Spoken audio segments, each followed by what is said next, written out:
Hello, hello, how are you? I am Aimee Raupp of aimeeraupp.com, and I get to come to you live every single week and talk about really, really important health topics so that you can live your best life possible. And I am honored, as always, to be here and to share my knowledge and this month I celebrate 17 years in clinical practice as an acupuncturist and herbalist. So 17 years of clinical experience is a hell of a lot of clinical experience. That's literally thousands and thousands of patients that I have seen and treated and helped unpack their health and reawaken their health. And then of course over those 17 years I've also authored 3 books. Um, so for those of you that are new to me, these are my book babies. Yes, you can get pregnant. This book is blowing up, I think, because recently Hannah Bronfman and also Melissa Ambrosini have talked about how this book has helped them get and stay pregnant, which is amazing. And we're up to 172 Amazon reviews, which blows my mind because I think we broke 100 reviews just earlier this year. So this is great. If you haven't checked out this book, women love it. This is my first book, Chill Out and Get Healthy, came out in 2010. Another amazing book. I wrote it. But what I do love about this book is my integrity and my voice and my recommendations are still true today. So I'm very proud of that because I haven't ever fallen into trends. I've always been just up on the research, up on the science, and promoting an ancestral-based diet and getting back to the basics, really. And then this is my most recent book, Body Belief, all about healing autoimmune conditions and learning to love your body more. And this book is great for anybody who's trying to conceive and has a known autoimmune condition, or I have seen it be highly effective as well for women with endometriosis. So I have a lot of experience and expertise, and I'm always working on myself spiritually, emotionally, and from an education perspective too. Currently studying functional medicine. I study with a mentor on herbal medicine, so all the things. Anyway, just happy to get to be here with you guys and share my knowledge and share my expertise. If you want to know more about me, you can always go to my website, aimeeraupp.com. We have a ton of information on there. We have a fertility quiz. Once you take the quiz too, you just start getting these emails from me with just boatloads of information. I have lots of really good blog posts and my stories of hope. There's just so many ways that I serve you in addition to this free live, I do every single week on Facebook and on Instagram. So today's topic is a big deal, I think, and I have a lot of research that I have up on my laptop, so I'll be kind of going through the screens. You guys won't see any difference, but just so you know, if my eyes are kind of scrolling, it's because I'm reading some of my research. But basically, how does alcohol and caffeine impact fertility? And what I can say is, I think if consumed in the right amount and from the right sources and in the right way, it's fine. So what do I mean by that? And then I want to go into some of the research. So I think when it comes to coffee, and there is some data to support over 500 milligrams of coffee or caffeine a day does negatively impact fertility. It does also negatively in women and in men. 1 cup of coffee, if done right, should have about 80, max 100 milligrams of caffeine in it, or 1 cup of black tea or green tea. So that can be your choice. And it is what I still say is perfectly safe and fine, is to have 1 cup of organic caffeine a day. But here is the clincher. When it comes to coffee, and I'm going to again read some of the data on this too, there's a couple things. It has to be organic. Coffee carries one of the highest pesticide loads, so it must be organic. I tend to use either the Bulletproof coffee at our home or Kion. Those are my two. They're low acid, organic, and I buy whole beans. So this is number one is it must be organic. Number 2, it should be fresh ground.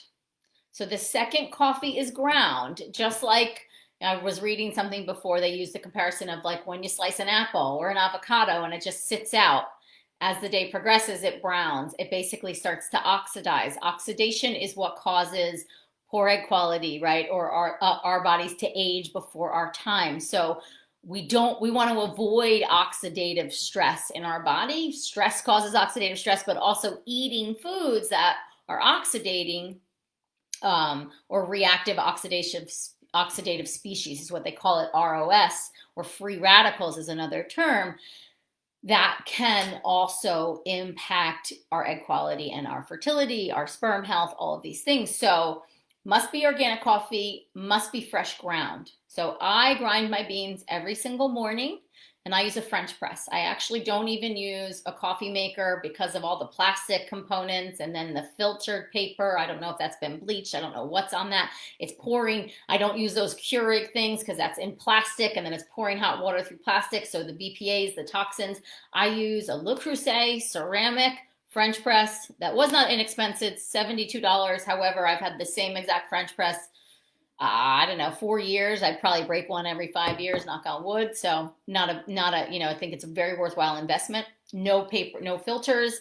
I use filtered water to make my coffee. So that's more than one thing. But so keys are organic, fresh ground. And then I also think that it should be in a French press style, not a filtrate or some kind of stainless steel non-plastic coffee machine.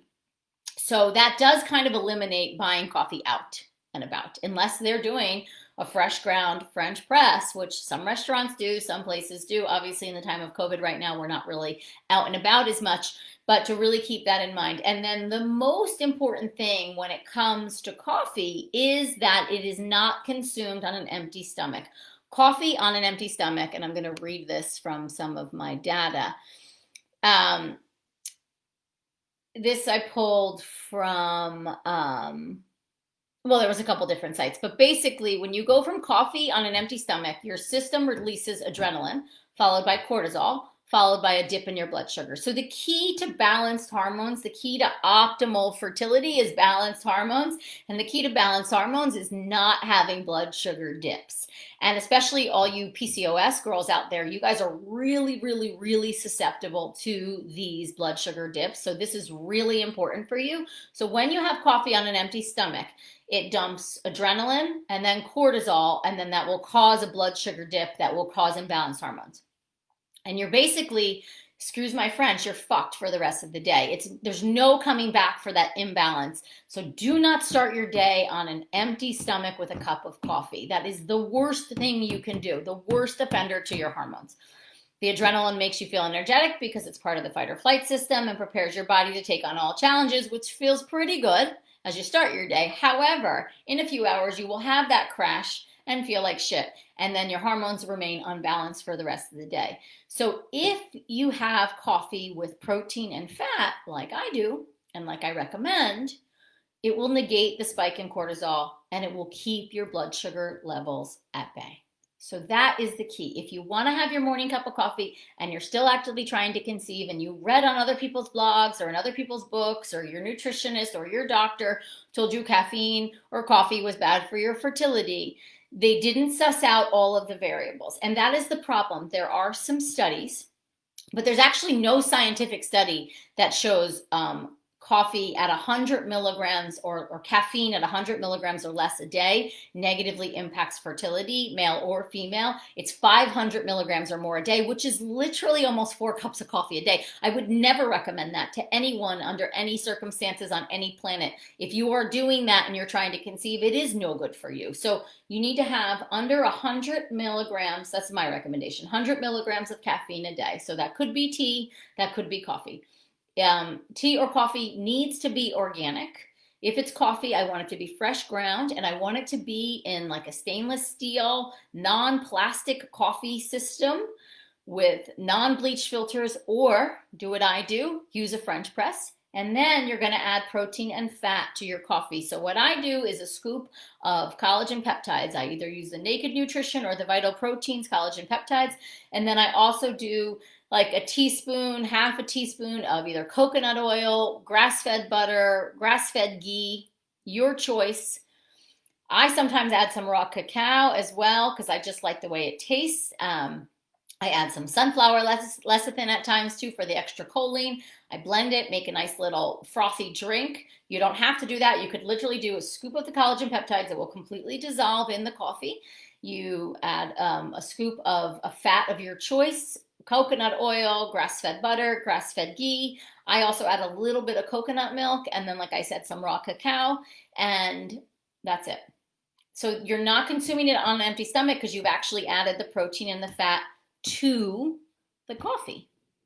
Amazing. And so when you do that, you mediate that adrenaline and cortisol spike. And then that does not negatively impact your hormones. I think also what a lot of the studies take, there's a couple things about the research around coffee and alcohol that I will just say off the bat. All of them are those epidemiological studies, which are basically retrospective surveys that they give women that say, oh, you got pregnant in 2015. How much coffee were you drinking in 2015? And then they fill out this survey, then they collect all the data and they say, oh, so on average, the women who got pregnant between 2015 and 2018 were having less than 2 cups of coffee a day. And the women who did not get pregnant were having upwards of 4 or 5 cups. But they don't take into account, did that woman drink alcohol? Did that woman smoke cigarettes? Did that woman sleep enough? Did she eat an ancestral nutrient-dense diet? Did she take a prenatal? Did she have MTHFR? Was she supporting her MTHFR? Was it organic coffee? How was it drank? Was it on an empty stomach? Was it with? So keep that in mind for these studies. They're actually not the true clinical study that we want to see, where there's a double-blind, study going on, where they're what's the word computing for all of the other variables. It's nearly impossible to do, so please keep that in mind. There are some animal studies, and they do show imbalanced hormones and ovulatory dysfunction in 500 milligrams of caffeine or higher a day. But again, no one looked at whether or not the coffee intake was organic. Coffee carries one of the highest pesticide loads. We know that pesticides act like xenoestrogens in the body. They will disrupt your estrogen and they will cause hormonal imbalance. So it must be organic coffee. So write this down. It has to be organic coffee. I have links for the ones that I like. I like Bulletproof. I like Kion, but there's other ones out there. I prefer a low acid, organic, whole bean. I fresh grind it in the morning. I make it in my ceramic French press. I add collagen peptides to it and some fat. And there you have it. Okay, so let's see. Any questions for you guys? Could you just do the coffee and peptides without the fat? The fat really slows down the way your body absorbs the caffeine and that whole adrenaline cortisol spike. So I would still do a fat personally. So that's my take on that. The protein alone might slow down things, but I don't think to the full extent that the fat would. So you could do less fat, but some fat, or eat at the same time. That's the other thing too. You don't have to add the collagen peptides and the fat if you're gonna have your coffee after you eat. So that's the other thing. If you have coffee on a full stomach and there's fat and protein in your stomach, so like eggs or nut butter or like a yummy nutrient dense smoothie, I always do like bone broth egg drop soup. I actually finished it up here this morning. There's bone broth in there, there's ghee in there, there's eggs. If I had that first and then my coffee, you don't need the protein or the fat in the coffee. You could just have coffee the way you want it, but again, organic, fresh ground, ideally in a French press or some kind of stainless steel coffee maker that doesn't have plastic bits and bleached filters. So that's the other thing you can do.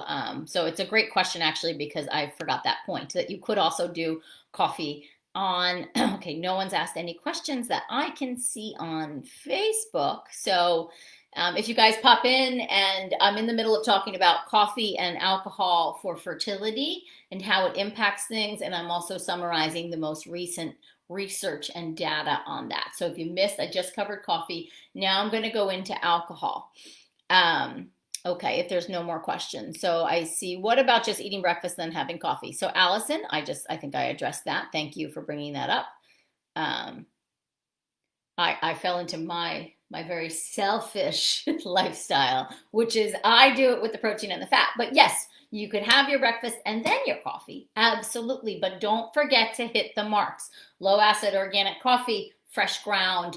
I like the French press and ceramic French press because there's no plastic parts. Something that's not plastic. You don't want to put hot water through plastic and then drink it. No bueno. And ideally, you're making your coffee with filtered water. We use the Berkey filter here at our home, and that's how I do everything. Everything gets Berkey water.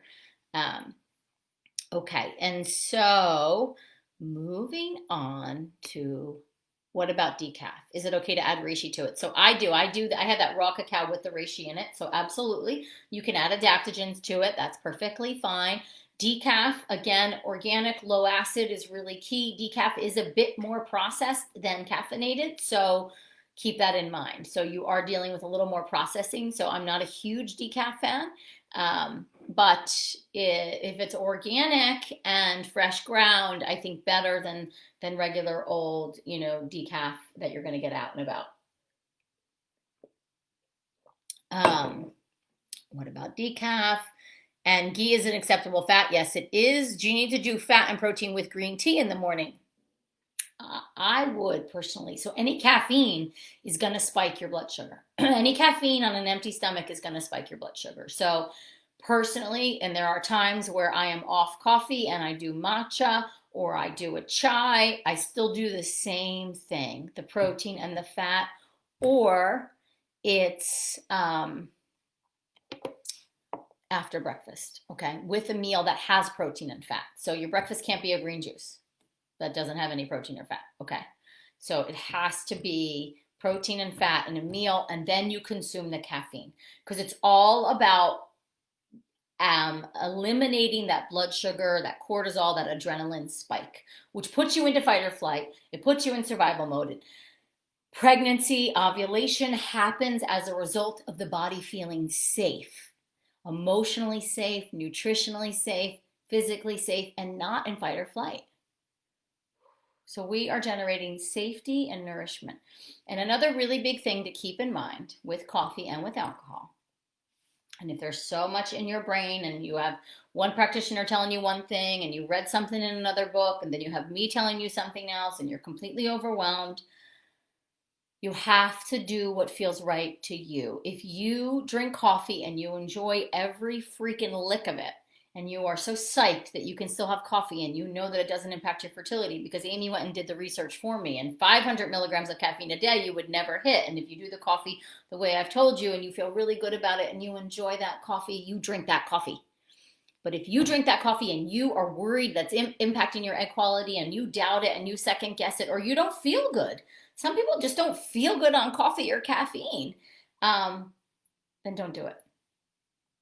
There's a huge part that I think is so missed here, that is what is my favorite tool that I get to do with all of you, is empower you to make your own decisions for you, right? So don't drink coffee because I said it's okay. Drink coffee because you fucking love coffee and you miss it, or caffeine and you miss it, and do it the right way and love every second of it.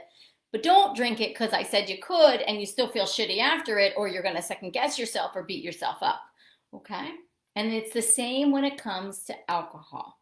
So in Yes, You Can Get Pregnant, I do recommend, I want to pull it up. I thought I had it tagged, but I don't.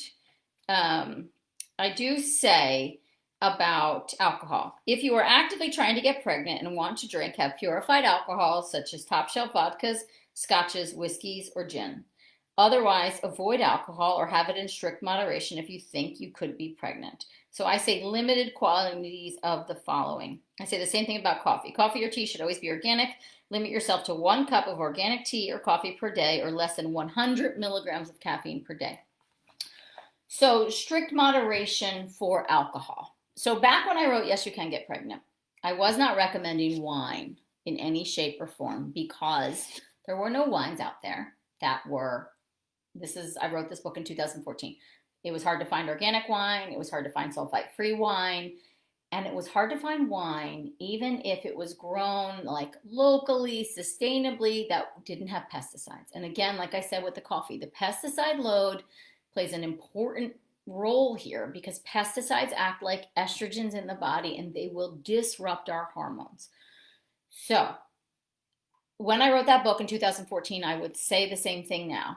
Top shelf alcohols that are high quality, highly distilled, they're free of gluten, they're free of sugars, in moderation. So moderation means, and again, I looked at the research, I looked at the data. Moderation means different things basically to different people, and different research protocols. But basically, moderation is 1 drink or less a day, which is about 7 drinks a week. But I still think that's a little excess for when we're dealing with fertility. And some of the data suggests that too. So I say 3 to 5 drinks a week is moderate drinking. If you go above 7 drinks a week, you're hitting the more heavy drinking stage. And there is data to suggest that alcohol at that level significantly impacts male and female fertility. I want to just pull it up. And so alcohol acts like a diuretic, meaning it triggers the elimination of urine, magnesium, and over 300 which are all required for biochemical processes in your body. So heavy alcohol use over time will deplete your magnesium status. So that's one thing. But also alcohol consumption has been found to decrease vitamin B12 status, zinc and folate. And then also that it can do that in male and female. So obviously your B vitamins and your folate are super important to not just hormone balance, but to getting and staying pregnant. So you want to think about that. So alcohol it dehydrates us. And so it compromises our magnesium status. It compromises our mineral status. It can compromise our B vitamins, right? So, and then even more similar to what I said about coffee with the PCOS population, you guys are just much more susceptible to blood sugar issues. Alcohol increases androgens in females, and since women with PCOS already have higher levels of androgens, it can worsen your PCOS symptoms. It also indicates healthy alcohol consumption causes whole body insulin resistance, and that plays a central role in PCOS as well. So if you are a woman looking to get pregnant, too much alcohol can definitely hinder things. So let's be clear on that. It diminishes ovarian reserve. It diminishes the capacity of the ovary to create a healthy egg. And it also suggests that women undergoing fertility treatments have poorer responses when they're doing, I would say, like more than 7 drinks a week. More than really, my goal is 3 to 5 drinks a week. If you need alcohol, same thing. Don't go out and start drinking because I said you could and then feel guilty about it. But if you want a really good glass of wine, and I'll tell you the only wine that I approve of, or like a good vodka, top shelf liquor that is highly distilled and preferably organic, you can do that in strict moderation on a weekly basis. Even the doctors at CCRM, which is the Colorado Clinic of Reproductive Medicine, I do follow a lot of their research. Dr. Schoolcraft, his general recommendation is 3 to 5 drinks a week. And for men, no more than 7 drinks a week. And then depending on age, he might lower that status to 1 to 3 drinks a week, and then 3 to 5 for men. So 1 to 3 for women, 3 to 5 for men. So I think the 3 is the golden ticket. And personally, like I pick and choose those 3 and really like savor the moment. Maybe some weeks I might hit 5, and then most of the time though I hit 0. It really just depends. The way I look at it is I have the rest of my life to enjoy alcohol. If I'm still trying to conceive a child, I want to limit what I'm doing and pick and choose my battles. But what I have in the house all the time is really good quality wine that is organic and is tested for over 200 pesticides. If you go to aimeeraupp.com/wine, Scout and Cellar is the name of the company. They're the only ones out there. Dry farm wine doesn't even do this. They do not test for 200 pesticides like Scout and Cellar does. And what I have found through using Scout and Cellar and promoting it is, and be clear too, that I do actively promote Scout and Cellar wine and do earn on some of the purchases, but it's only because it's the only way I could really promote it. But I don't earn a lot by any means. And, I also don't ever recommend products that I don't 100,000% stand behind and believe in. So Just keep that in mind that there's an affiliate status with me for Scout and Cellar. But the only reason I joined like promoting their product was because they showed me data on how out of UC Davis, University of California, Davis, they actually have a third-party testing on all their wines for over 200 pesticides, and they specifically test for glyphosate, which is Roundup, which is the pesticide that is wreaking the most havoc on all of us. So since then, and I could never drink red wine because it would give me such bad flares of my eczema and just generally make me feel like shit because I have MTHFR and COMT. I just can't process it properly. Scout and Cellar doesn't do that to me. I can have a glass of Scout and Cellar and feel perfectly fine the next day, and that amazes me. So now I can have, and red wine in Chinese medicine is very nourishing to the blood. We like it. It's very warming. It's very tonifying. So you can have a glass or two or three, upwards. I'd say your top limit is 5 a week of a good quality organic wine that ideally comes from Scout and Cellar. So they are a wine like the curator. So they're picking from different vineyards, and they test every single batch of wine, or a top shelf vodka, tequila, scotch, gin that is highly distilled. Again, 3 to 5 drinks per week. So another doctor from Shady Grove Fertility said there are not a lot of studies evaluating the physiological effects of alcohol consumption on reproductive physiology, but there isn't strong association between light to moderate drinking and infertility for most people. In other words, a history of moderate alcohol consumption is not likely to mess with your chances of getting pregnant. And then I also have some data here that I just want to share. New research on fertility and drinking. Oh, that's the one I already read from. Alcohol fertility, how much is too much?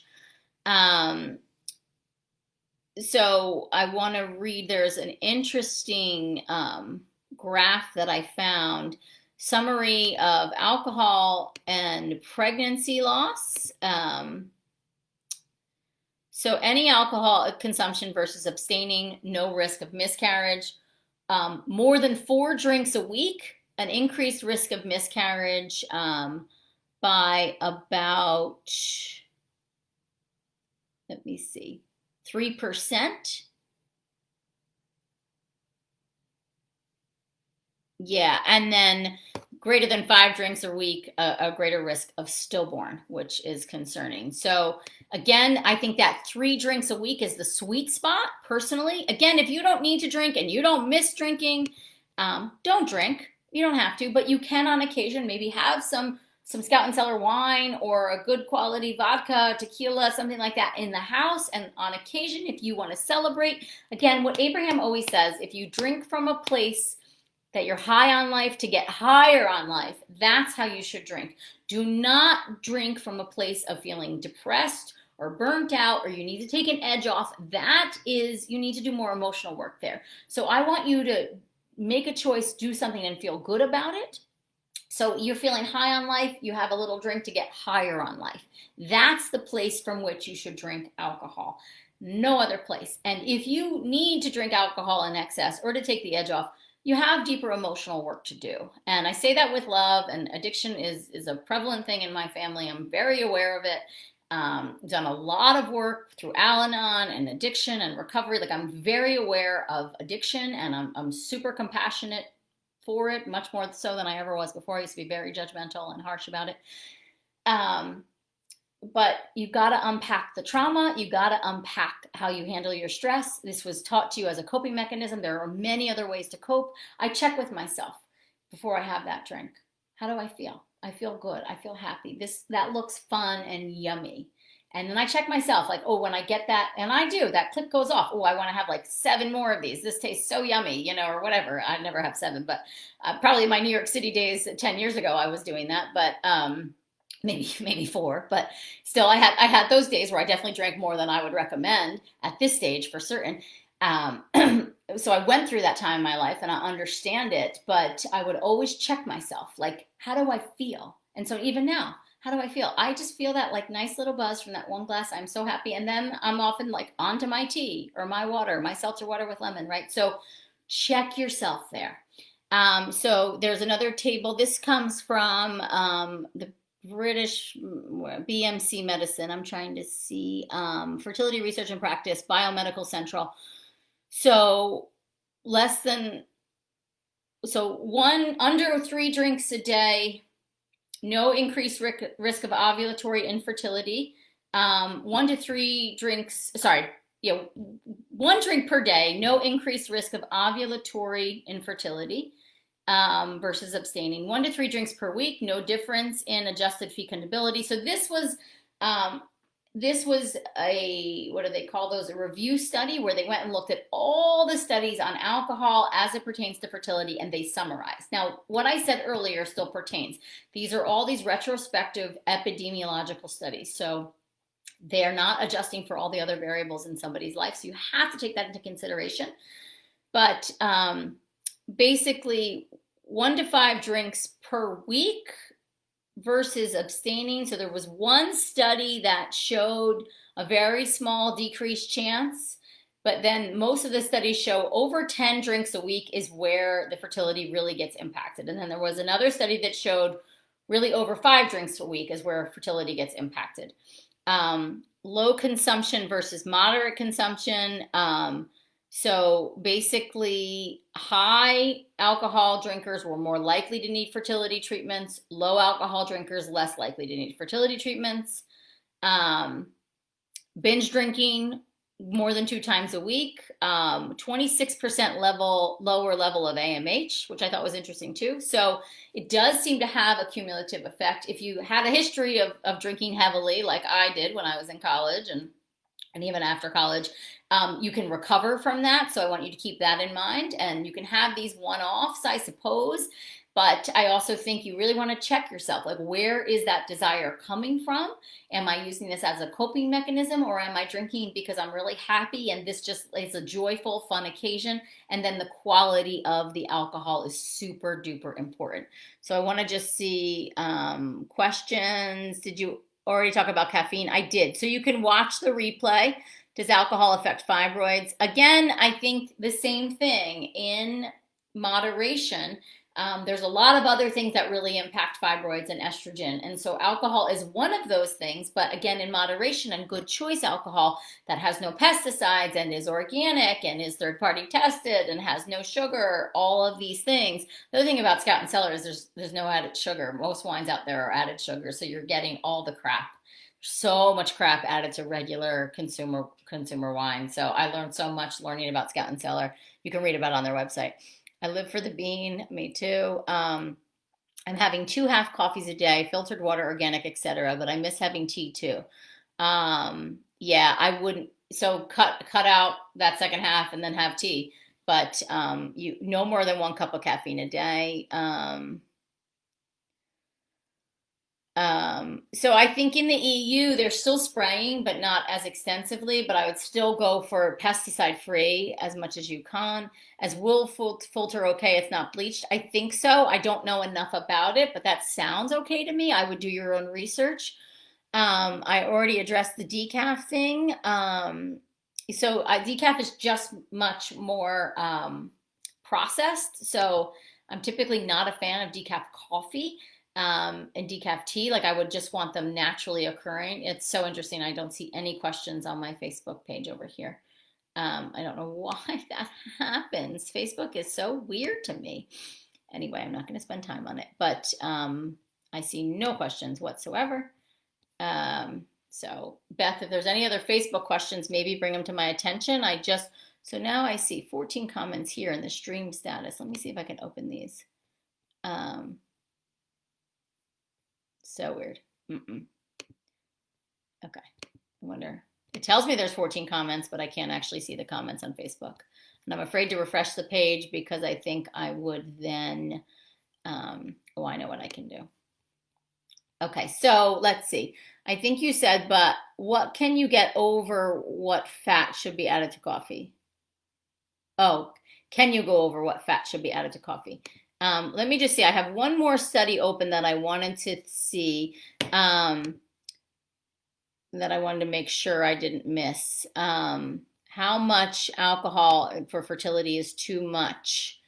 I think it was the same. Let me just get to the conclusions.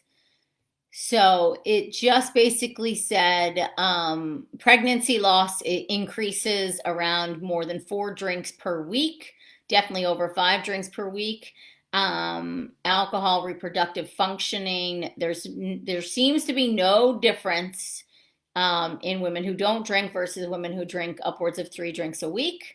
One study even showed up to 7 drinks a week, but I think that's a little excess. And then after that, fertility stats and all those things start to go down. Also, they're not looking at organic. I'll tell you that right now. They're not looking at the other stats. So if you're following a diet like I recommend, and the supplements like I recommend, and the lifestyle like I recommend, and you're having some organic wine or top shelf vodka a couple times a week, you are perfectly fine and fertile, and you're having 100 milligrams of caffeine a day, you are perfectly fine and fertile. It's all the little tweaks, organic, pesticide free, with protein and fat, drinking it from a place of feeling good about life, not judging yourself, not beating yourself up for it afterwards.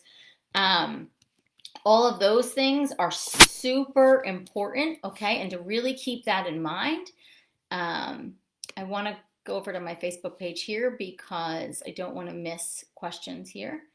Do you need to do fat and protein with green tea in the morning? I already answered that. Yes. Wool filter, okay. So let me see here. What is going on? It's just not showing me my feed anywhere. This is so weird. Facebook is frozen on me. Facebook, what is your problem? Those of you that follow me a while, you know I have these hiccups with Facebook all the time where when I'm live, I can't see the comments. Super frustrating. Okay, here we go. Let's see.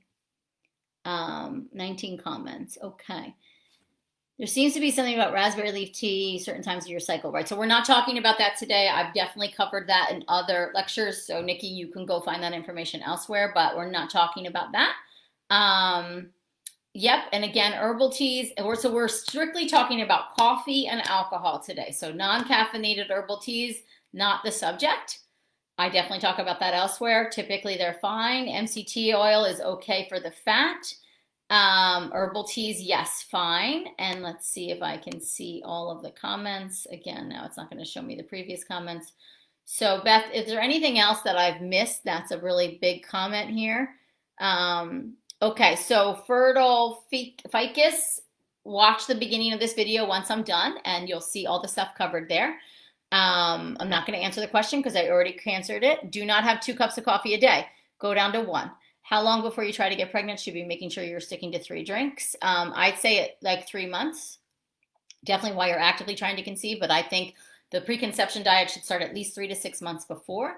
Is coconut milk okay to add to coffee? Yes, but you want to make sure too that you're adding some protein. We ordered from Scout and Cellar for Christmas. Can't wait to try them. Okay. Matcha and touted antioxidants. So same thing. There's definitely antioxidants. There's antioxidants in coffee. There's antioxidants in wine. There's antioxidants in good green teas or white teas. So yes, they're there. It still applies though. Caffeine is caffeine and it will spike your blood sugar. So you have to have it with a protein and a fat, not on an empty stomach. Okay. And did you already talk about caffeine? Okay. So Instagram, if you want any of the links to things I talked about, you can DM us, but also go to my website, aimeeraupp.com, and you'll see I have a whole page of my recommended supplements and products. And so Scout and Cellar is talked about on there. The collagen peptides are on there. And any of the other things really that we talked about are on there. And yeah, I think that's it, guys. So I'm super excited. This was a nice educational chat, I hope, for all of you. It was fun for me to sit and look at all the data and the research, and also to bring those clarifying pieces to you about it's not just about the consumption and how much, but how you feel emotionally when you consume these things, and then also the quality of the ingredients and what you mix them with, right? Okay.